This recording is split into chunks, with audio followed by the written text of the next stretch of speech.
We are back for week 2 of our B-Man Amplified tour at North Carolina Central University. We're still live and in full effect here.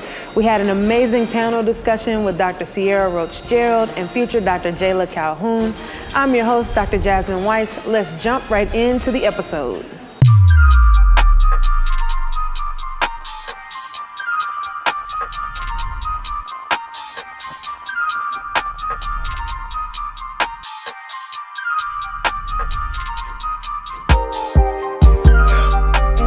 There's not many full scope pediatrics. Everybody's kind of shifting into like you either do hospital, you do clinic, but not necessarily all of it anymore. It's funny that you say that because in the next year I plan to transition to just hospital work because I'm tired of doing both. But that's kind of how my day usually is. But I also do a lot of teaching. I teach like NRP. I work with the residents. I actually have to prepare a lecture for them for Thursday. It really just depends on the day with me. So I also do a little locums too. So like this weekend, I went to like another hospital and covered for them. They're not necessarily in the country, but usually it's a lot of smaller hospitals that need coverage, whether people are out sick or they just don't have a doctor right now.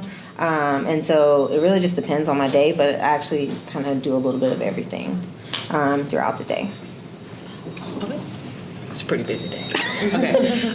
So for me as a medical student, our first 2 years at UNC are like book work, more didactic learning stuff. So for me, 8 to 12 every day. I'm a class goer. We don't have mandatory class. I know it changed for the new curriculum, but for us, we didn't have mandatory class. So 8 to 12, I would go though. And then I would take a small break, and let's say it's a Wednesday. So I have PCC, which is our patient-centered care course, where we would talk about like clinical care. And we would do that from 2 to 5, and then go home and probably study for a couple hours, get ready for the next day. We were saying that my schedule's changed because I've been studying for one of our big exams for the past like 2 months. And so now my schedule's just been like wake up at 8 a.m. and study to 5. So. But one thing I want to add in there is don't forget to cherish the things that are important to you.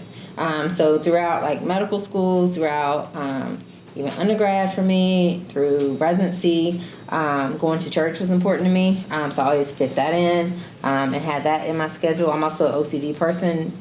Don't ask my husband how many schedules I make, and it's a little bit crazy. But whatever's important to you, make sure you have time for that, whether it's family, children, visiting family. Make sure you set down that time for those important things, whether it's reading 30 minutes or watching your favorite TV show, whatever it is that matters to you, because that's going to keep you sane.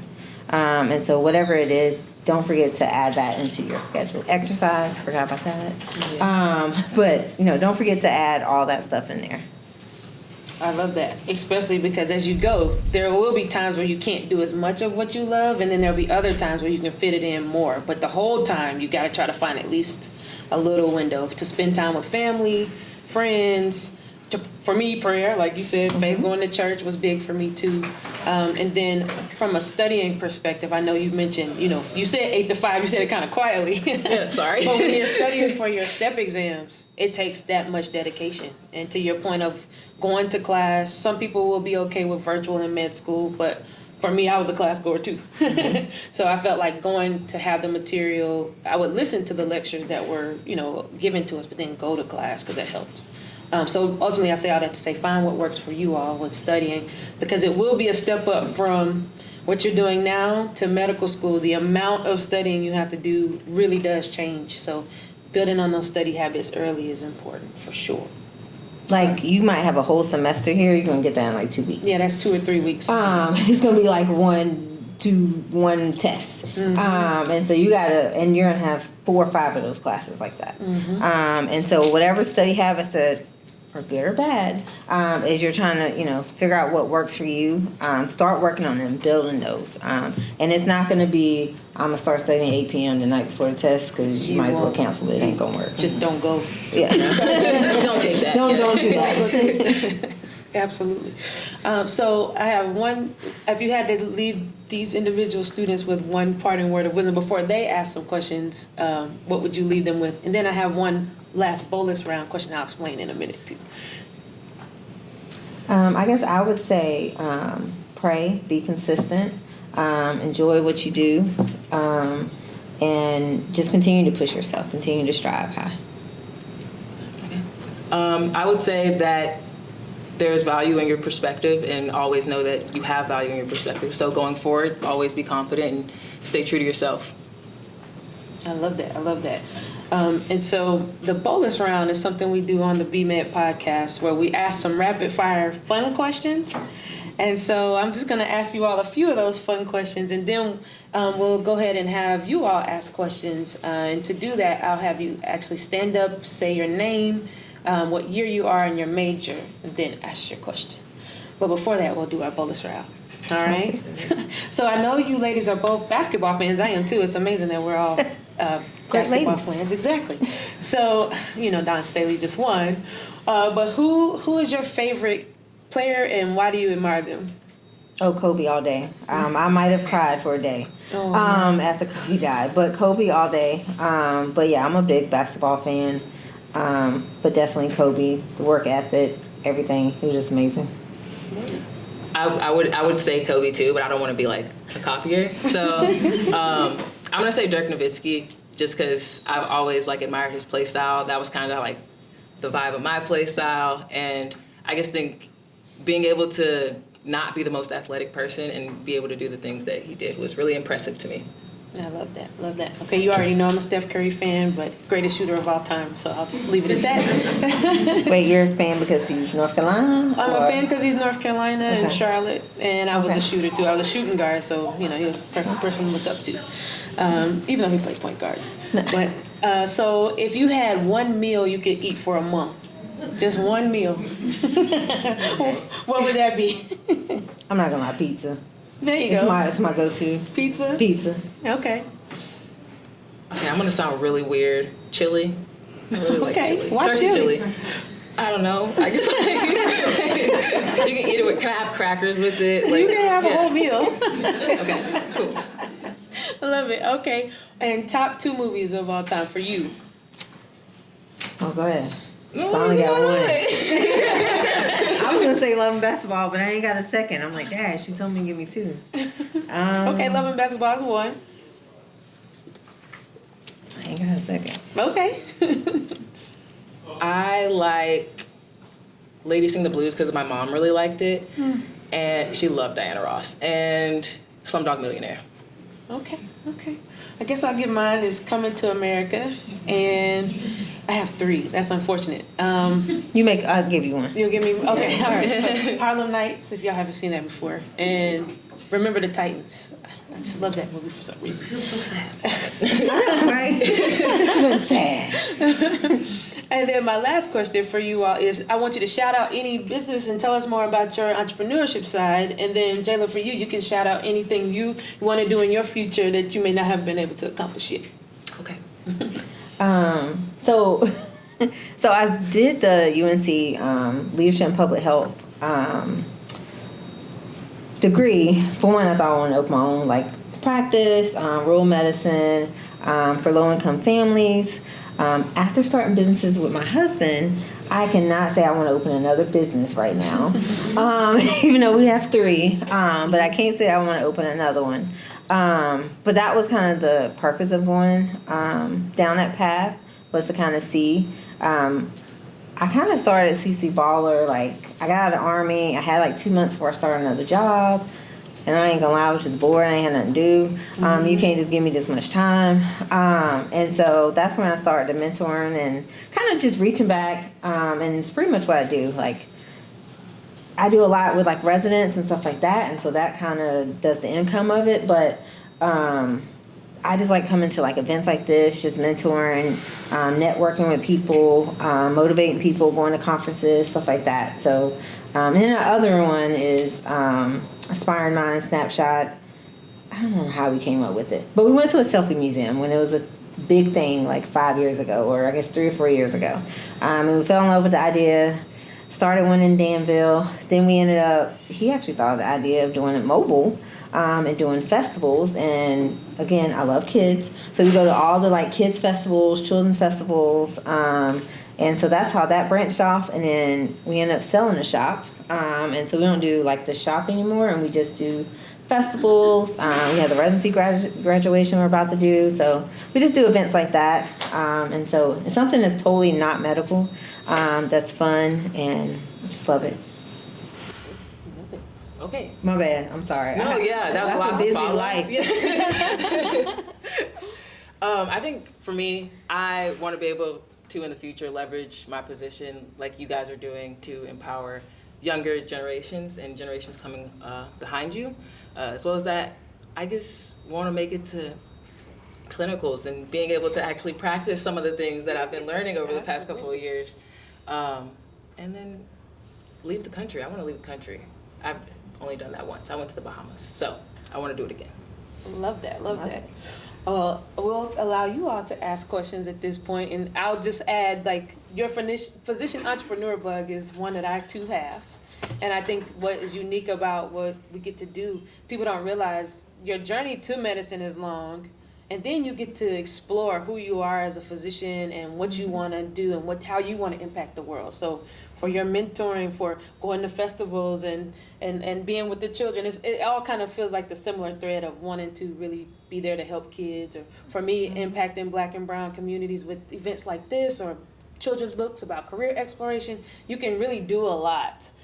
So as you all move through your journeys, don't forget to stay true to who you are, because those things will come back with more time for you to pursue in the future. So with that, does anybody have a question?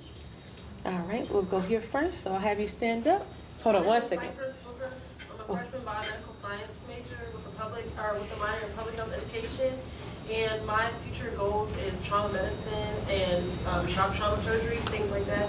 My question is, why did y'all get a master's degree before you went to med school, and would you recommend it? Like, what's the pros and cons of getting a master's degree before you get an MD? Okay, so for me, I'm gonna be honest, I finished undergrad in 3 years, and I did not know how to get to where I wanted to go at that point. And I was 20, I think, so like I was just really young, and I had a lot of growing up to do. My master's degree, I don't think it boosted my application in regards to like them looking at like grades or GPA, because my GPA here was really good. I think it was a 4.0. It was more about the experiences that I had during that time period. And again, I could really speak to those experiences in my interview because they were meaningful to me. Being in the lab, scribing with Dr. Weiss. I did a couple other things as well, but yeah. And just in case anybody doesn't know, but you have to start applying a year early. So like you have to like finish your applications beginning of your senior year. And so I actually got my master's like last year. I was already done. And because I went through the Army, I had a GI Bill, and so they give you a lot of months. And I was trying to figure out how to use it because I didn't have a child or anybody to pass it to. Did you say what your master's was in? Leadership and practice, like in medicine. So it was in public health. It was in that field. And so that's why I kind of got one. And also, I always wanted to be a Tar Heel. But the two other schools gave me full rides, so I hadn't made it to Chapel Hill yet. So that's kind of how I got into the master's program. Yeah, so mine wasn't to like advance anything. It was kind of something, I don't know if people say fun, but kind of something fun to do. And I just finished it.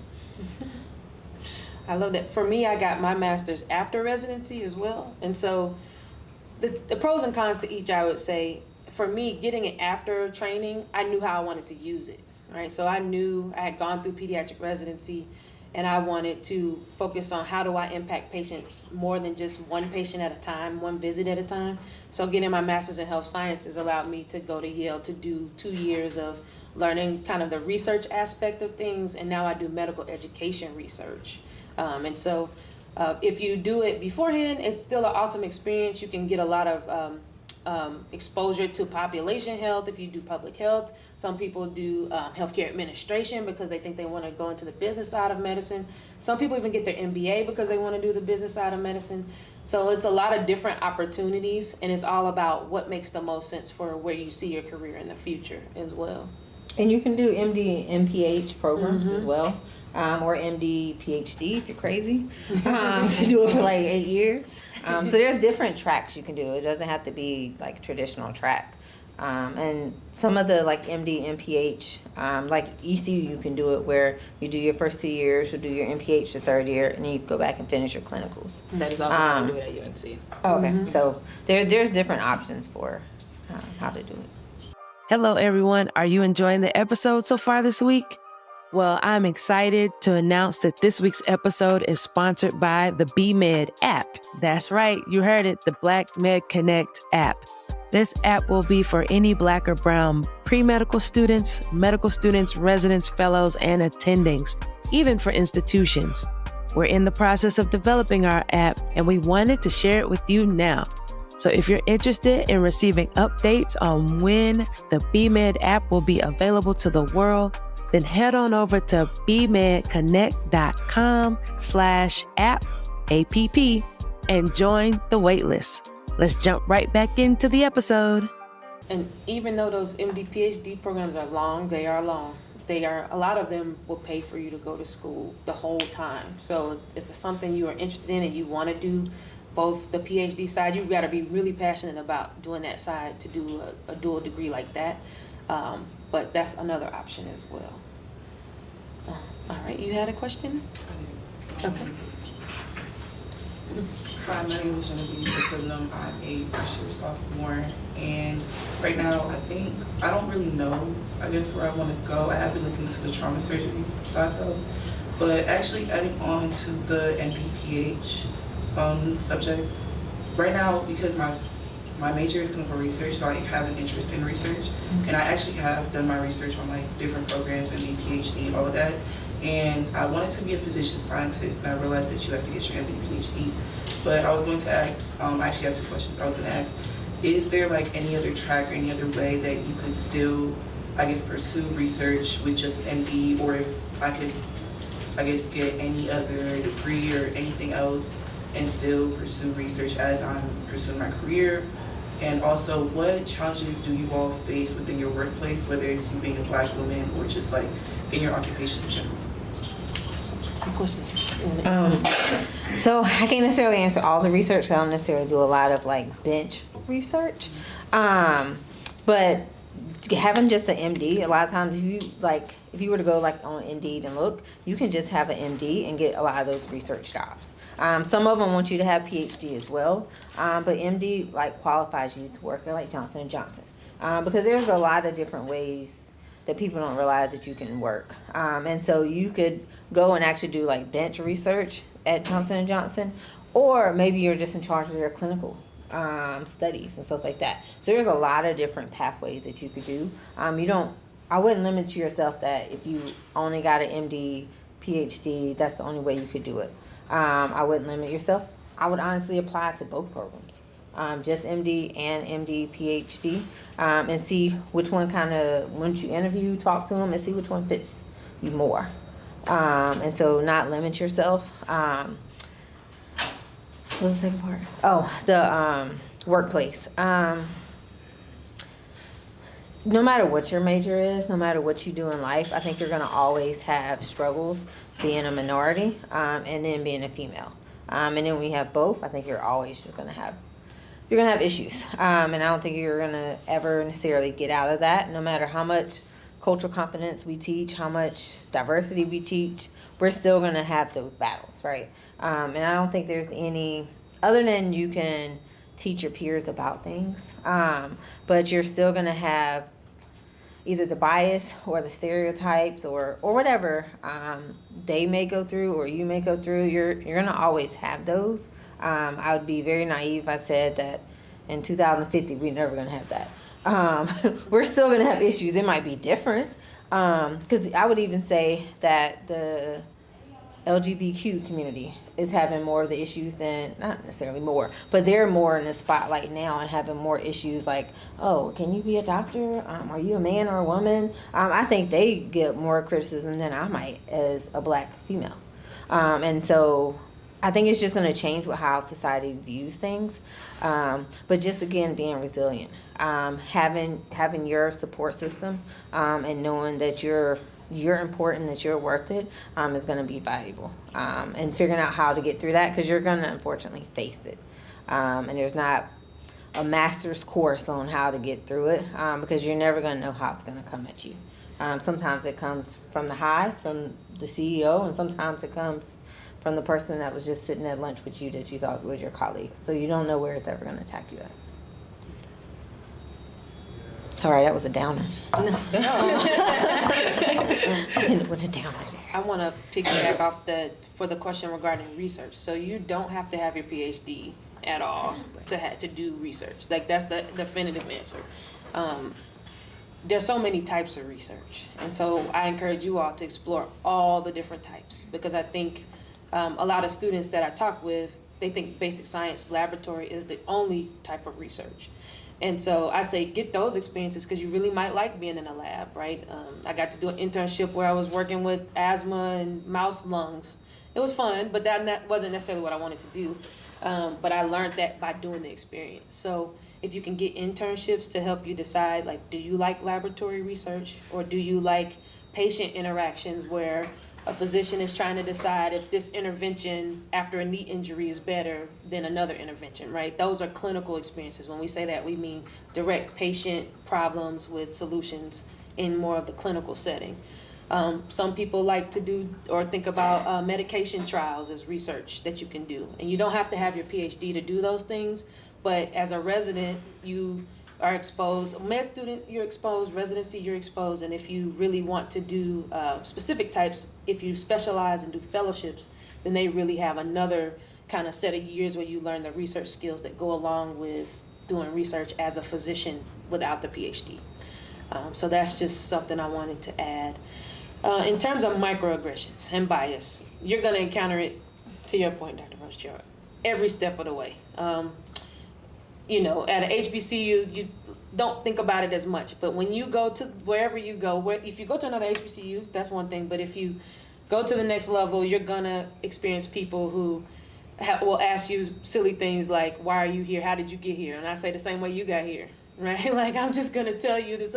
I try not to, it can get to you, right? I've had experiences where I've had to go to my deans, and experiences of hearing people say the M-word, patients say the M-word, or hearing other physicians not sticking up for someone else, or your attending or supervising doctor not making the right decision, and when you are in the room about how to maneuver these scenarios.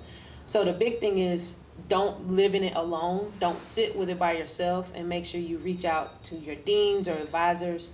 And now for me, it's not a dean or advisor, but I have a colleague. When we go through things, we get together and eat lunch and talk junk about what we're dealing with.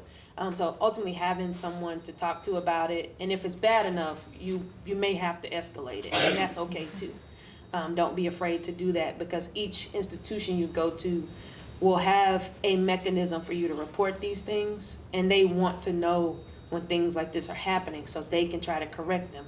And they do correct them, whether that's behind the scenes, and you may not know the severity, but I know that some of the things that we encountered as residents and as students were corrected. So don't be afraid to speak up. Good questions. Other questions? Okay, you can go first. I'm a second year. I'm studying biomedical science. I had two questions. One about the finding these programs y'all keep mentioning, but I'm talking more clinical because I'm not with that research. Still clinically, but finding more programs like that, and how to get into them, and then about the business aspect. You was talking about starting your own like pediatrician center and stuff like that. And I like to entertain the idea of like starting like my own birthing clinic one day. So I was just wondering how to find more information. I'm gonna attack the second one last. I have my own thoughts on birth centers. But that's me as a pediatrician having thoughts on birthing centers. That was the first question? I forgot. Finding more programs. Oh, programs. So Google is one big thing. The last time I looked, and this is not this just minority, there was at least like 60 programs out there. So the MED, there's one before the MED, it's like SD something. I don't know what you're talking about. It's SMDEP? There you go, Okay, SMDEP. So you have to do that one before the MED. And so both of those they're like minority programs. So like UNC has one, I think Duke has one. There's a lot of schools. New Jersey has one. ECU is called Summer Program for Future Doctors. They have one. I don't know what Wake Forest has, but those are the other 3 medical schools. And what they have, but all of them will have, if you just Google summer programs for future doctors, you will get like, or dentists, if anybody's interested in doing dentists. There's the SMDEP does future physician and dentist. I can't remember if pharmacist is covered in that, but pharmacist has their own one, and Campbell has a summer program that one of my girls did.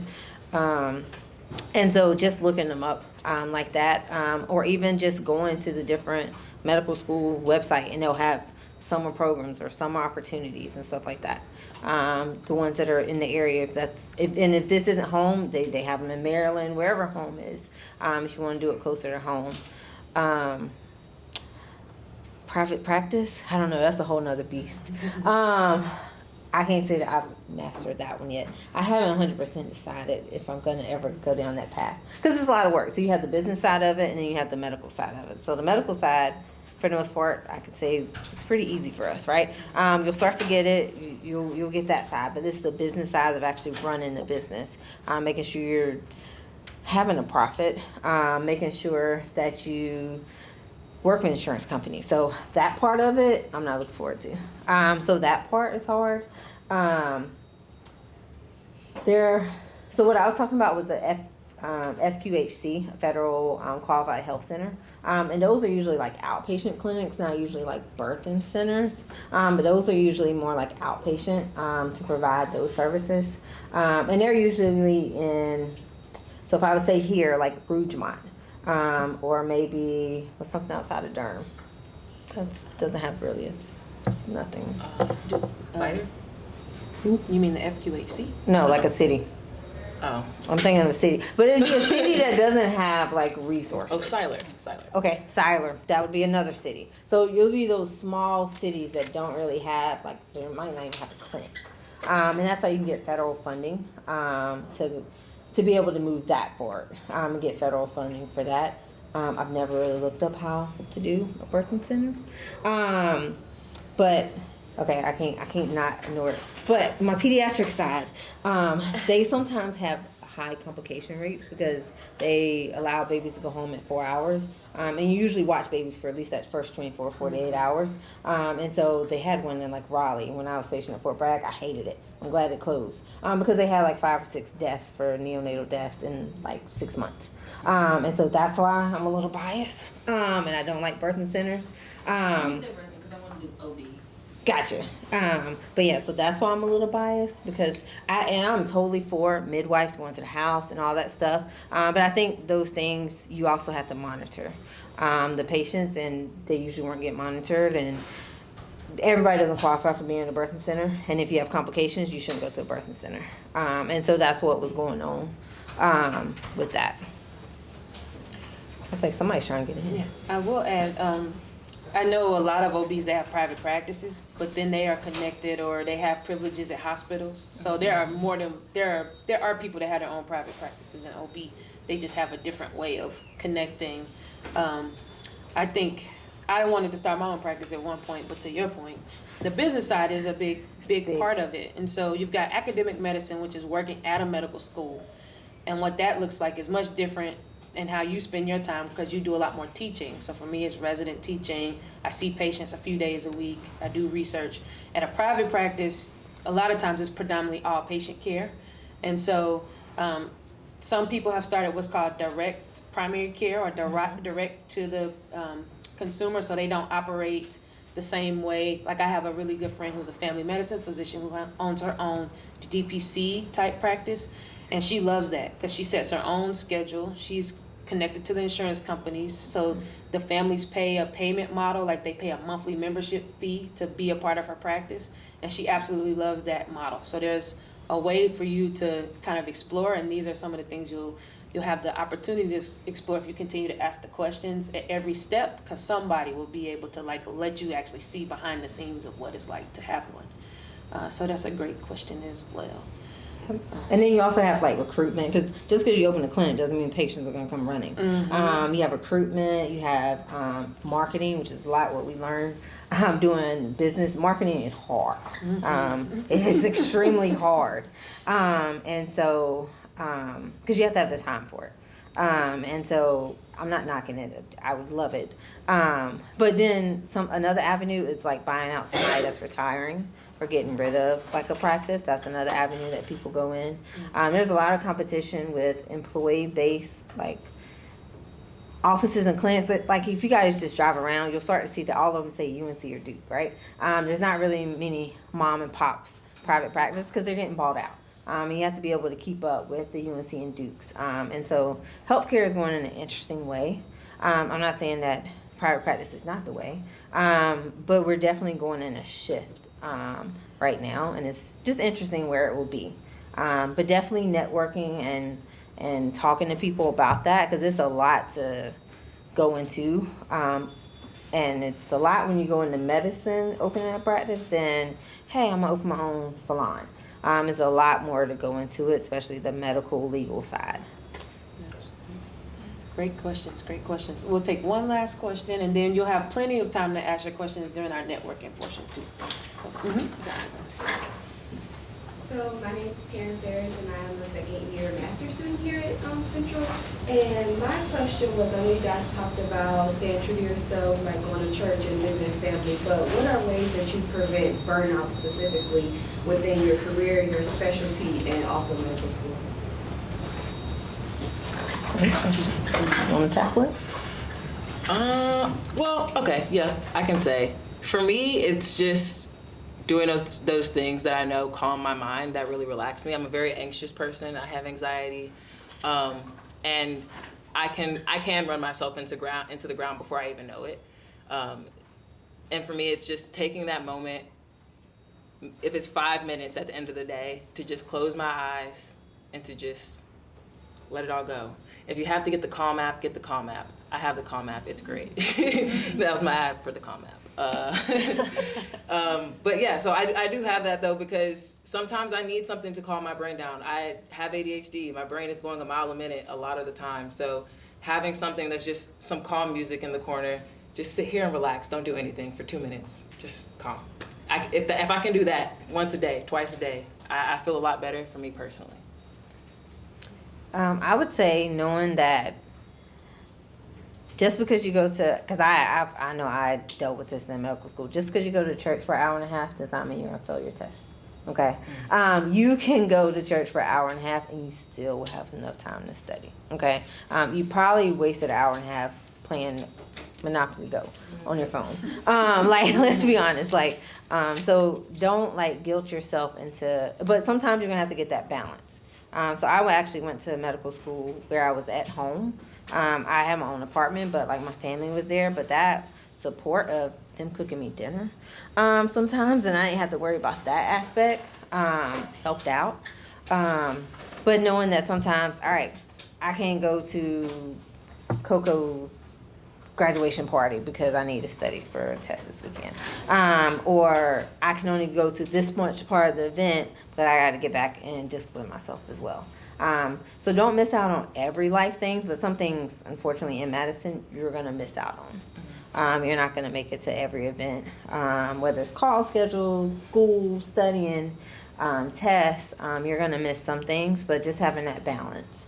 I think that helps with burnout, but I don't do necessarily a lot of research on burnout, but sometimes I don't think it's 100% preventable. Sometimes I think it's your body telling you it's time to move to something different. You're burnt out from, you may have given 200% and now I'm tired and I have nothing else to give, I might have to step back, give myself some, and then go somewhere else and figure out what I need to do. I love that. I love everything you all said. I think when you start to feel like you're getting overwhelmed, you have to figure out what grounds you, and then you have to find the time for it.